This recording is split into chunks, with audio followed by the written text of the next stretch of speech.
one of you. It's good to see Russ and Sandy back with us after a period of illness, and so glad to see them doing a little bit better. And of course, I know there are others that were mentioned as well on our prayer list, some shut in, some just struggling in general. So I encourage you to try to reach out to them as you have the opportunity to do so. Go ahead and be turning with me to the book of Joshua, Joshua chapter 14, and our primary text for our study this morning is going to come from verses 6 through 13, and we're going to look at this account about a little more than midway through the book of Joshua. So again, to kind of set some background and some context, when you look at the preceding passages and then you look at what comes after it, this is the period in which we read of the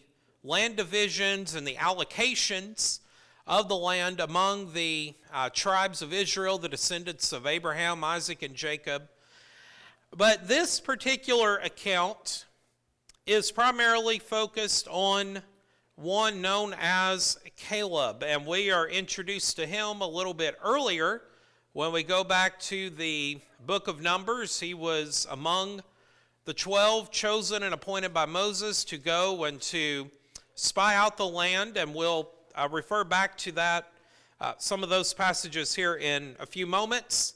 But to kind of set that is where we are. And then what I want us to see primarily from this study, if we get nothing else, is I want us to show the reward that comes from an active and obedient faith. And then within that faith, we see the hope and we see the promise of rest. And of course, all of this is in a way foreshadowing and is looking ahead to what was to come at a later time. But the first thing that I want us to consider this morning is that this was a faith Caleb had that was rooted in promise. When we come to verse 6 of Joshua chapter 14, then the children of Judah came to Joshua in Gilgal, and Caleb, the son of Jephunneh, the Kenizzite, said to him, You know the word of the Lord, you know the word which the Lord said to Moses, the man of God, concerning you and me in Kadesh Barnea. And of course, that would refer to the period of the wilderness wanderings before they came into the land. But this was a faith that had a foundation. It was a faith that was rooted in promise. And the thing about a promise is that once it is made, it is not something that should be altered. And that's why that when we, as God's people, when we look to the scriptures and we look at the promises made by God to various peoples throughout the scriptures, we can take heart and we can take confidence in knowing that those promises are not going to be altered. In contrast to that, we know that men will disappoint us. We know that words will be taken back, promises, there will be reneging of promises, but not so with God.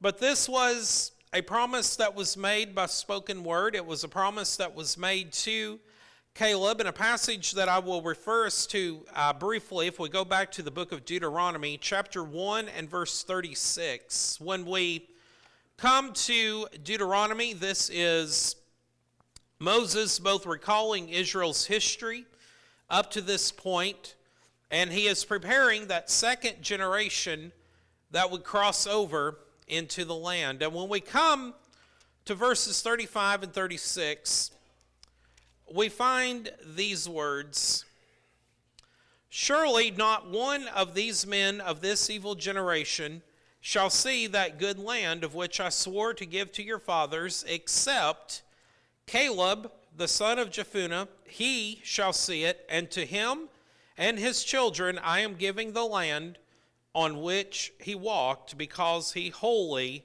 followed the Lord.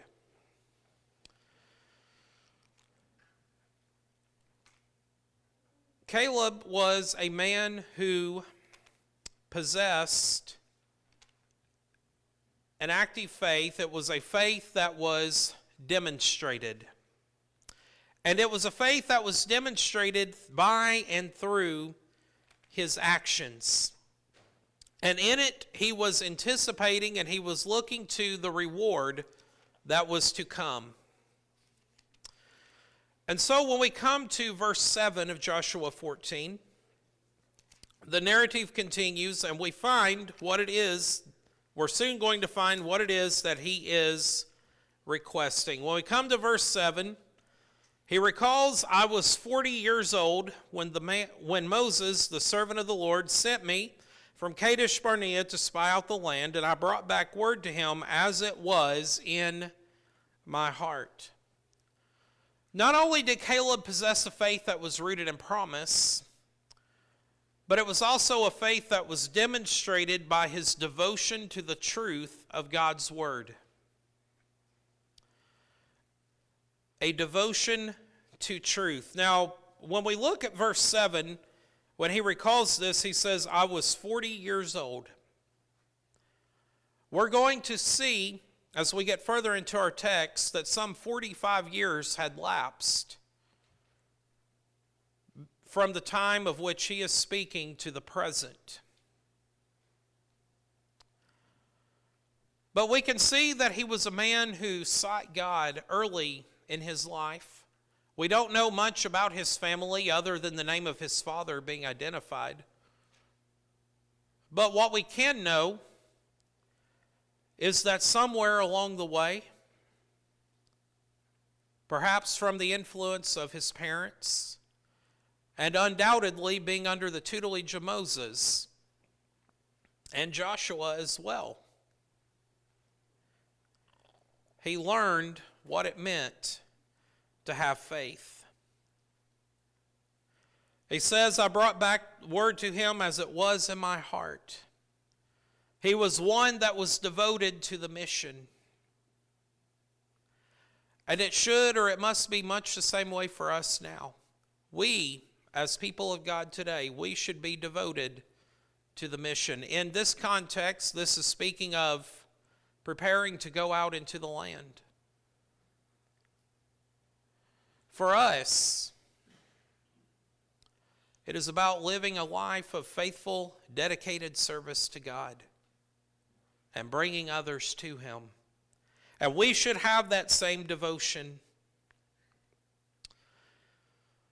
But not only was he devoted to the truth, but he was also to one who spoke the truth, whatever the matter was. And we'll see more about that when we get further into our text here in a moment.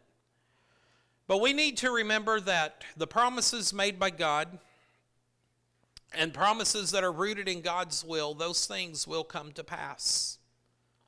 We can go all throughout the Scriptures, Old and New Testament alike, from beginning to end, and we can see numerous promises that were made and promises that were kept. But also it should teach us that God should be sought early in our life. I was 40 years old.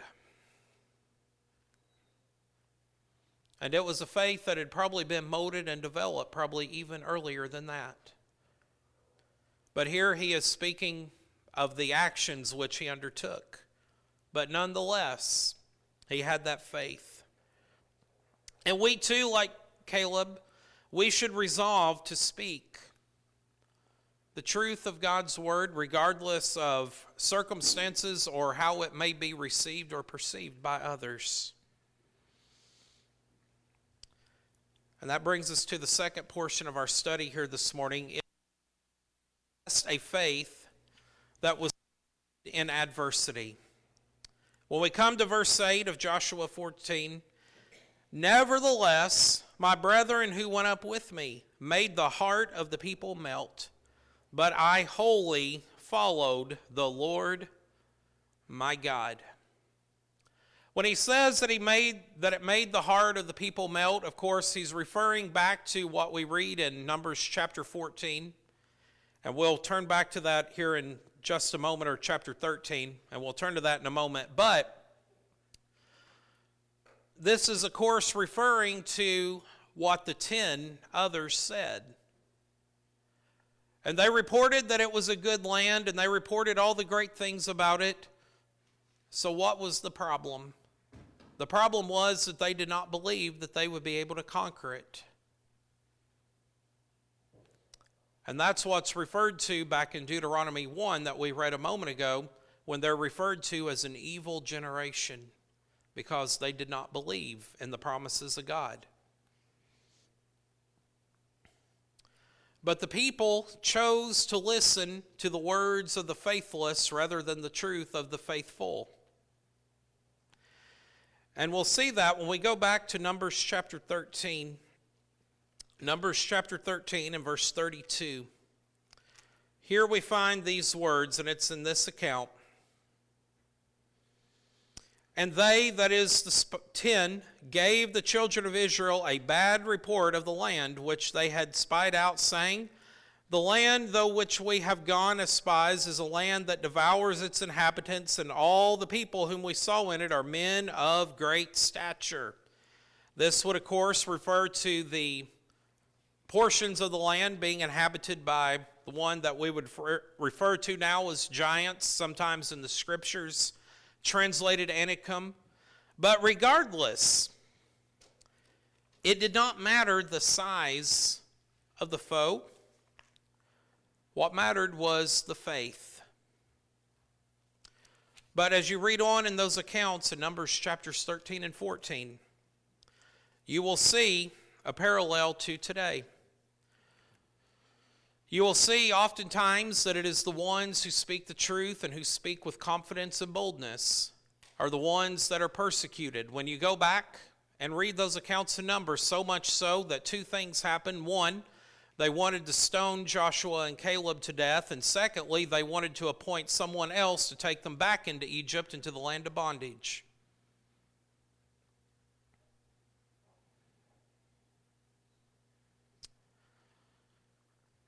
It ought not be that way.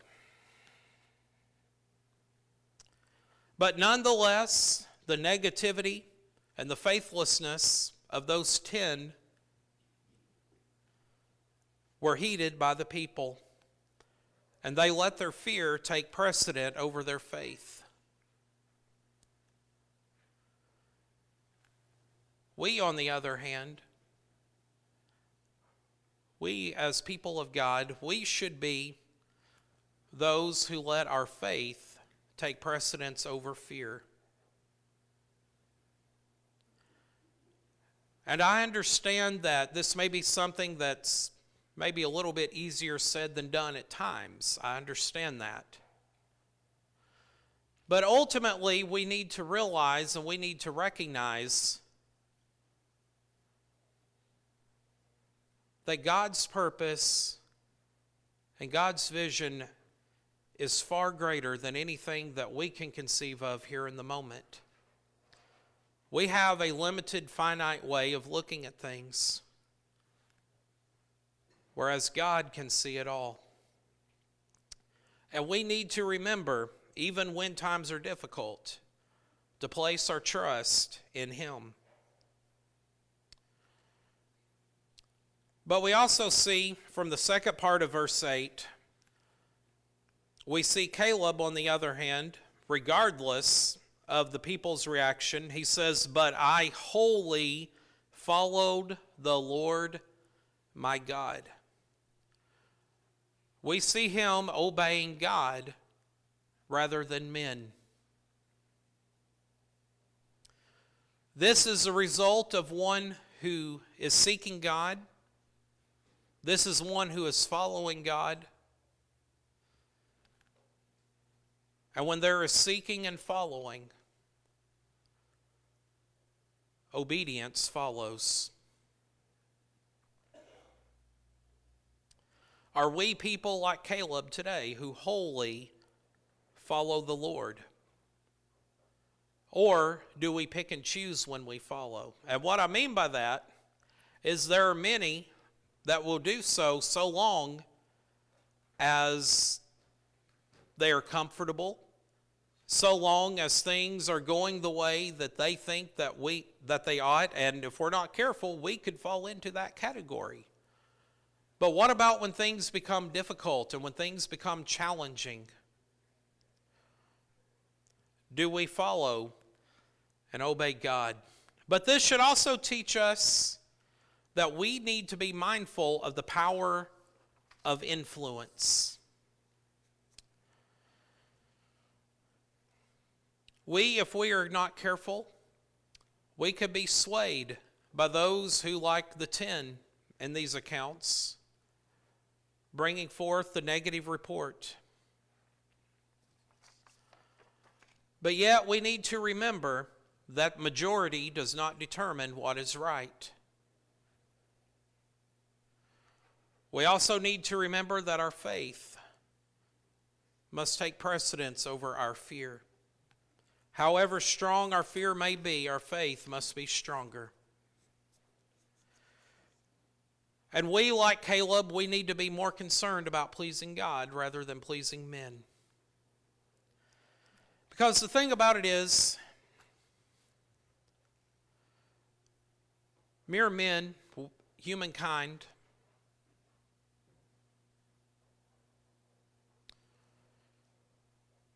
if we're not careful, we can waver. Our opinions change, our views change, and we can be very driven by the fleeting feelings and emotions of the moment. But in contrast to that, God does not change. And we should look unto Him with steadfastness. But thirdly, when we come to verse 9 of Joshua 14, we find here a faith that remembers and a faith that preserved. Verse 9, so Moses swore on that day, saying, surely the land where your foot has trodden shall be your inheritance, and your children's forever, because you have wholly followed the Lord my God. Why was this promise made in the first place? Why in the first place did Moses make this promise to Caleb? Well, the answer is right there in the text. Because you have wholly followed the Lord my God. Again, God keeps His word. We do not have to worry about whether or not God is going to change His mind about something. Now, we need to remember as well, however, had Caleb not done what he was supposed to do, he would not have received this. So we need to understand in that sense it's conditional. But it was given because he was faithful.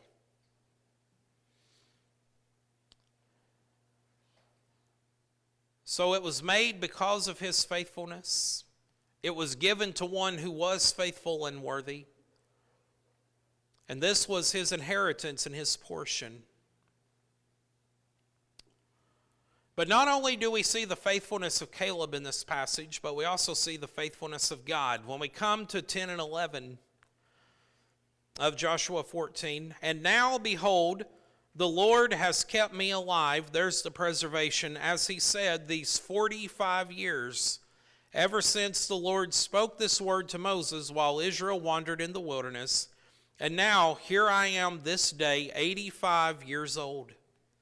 And yet I am as strong this day as on the day that Moses sent me. Just as my strength was then, so now is my strength for war, both for going out and for coming in. Here we see the preservation of life, despite the passage of time. And, you may read that and you may think, wow, 85 years old.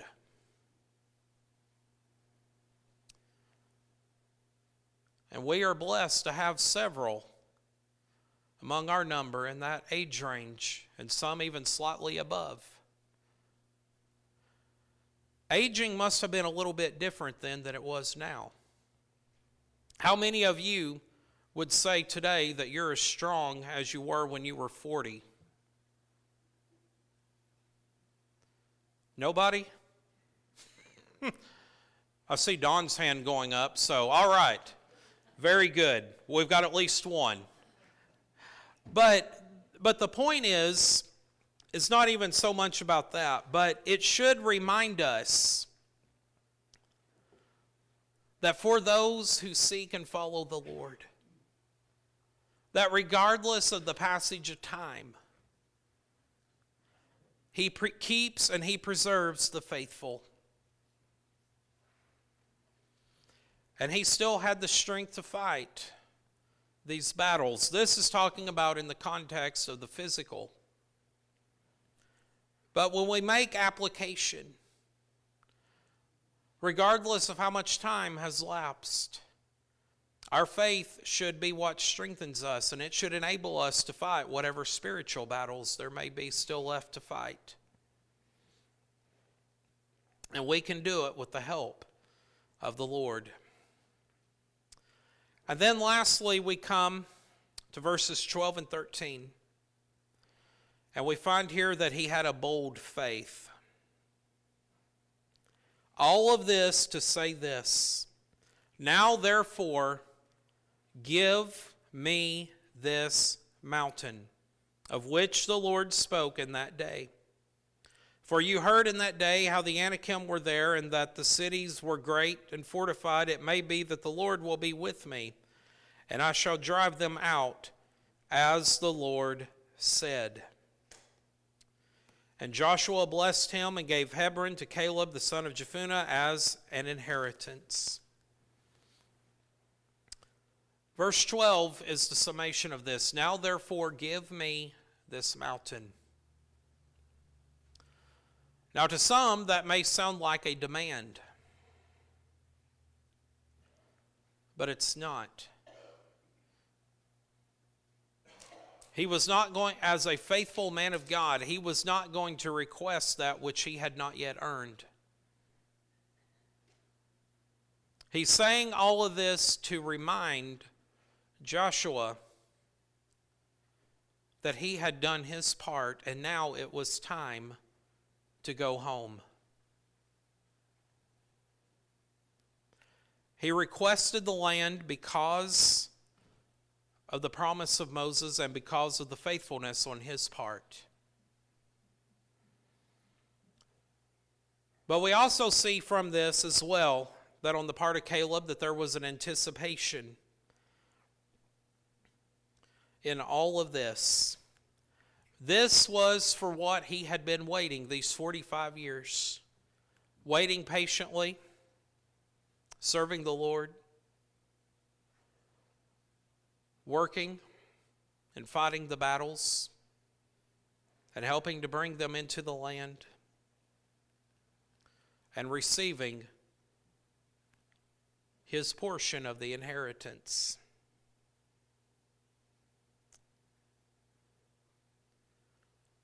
We too, like him, we should be bold and confident in our request.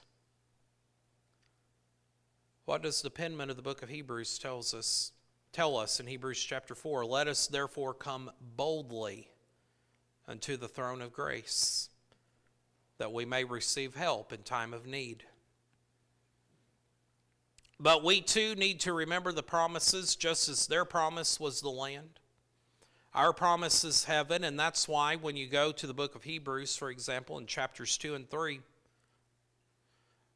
it's in this context that statement is made. Beware lest there be in any of you an evil heart of unbelief. Referring back to Numbers chapters 13 and 14. Because of the 10 and the others, they did not receive the promise. Why? It wasn't because God went back on his word, but it was because they didn't do what they were supposed to do. But we see here as well, we see that Caleb labored for the reward, and he received it. And that's what we need to remember again, is that we, those who follow wholly after Lord and those who remain faithful, we too will receive our inheritance. And the good news is that you can be a partaker of that this very day. And if you are here and you are already doing that, we encourage you to continue and to maintain in that. But if you are here and you have not yet done that, we invite you to come and to become a partaker and to receive that inheritance.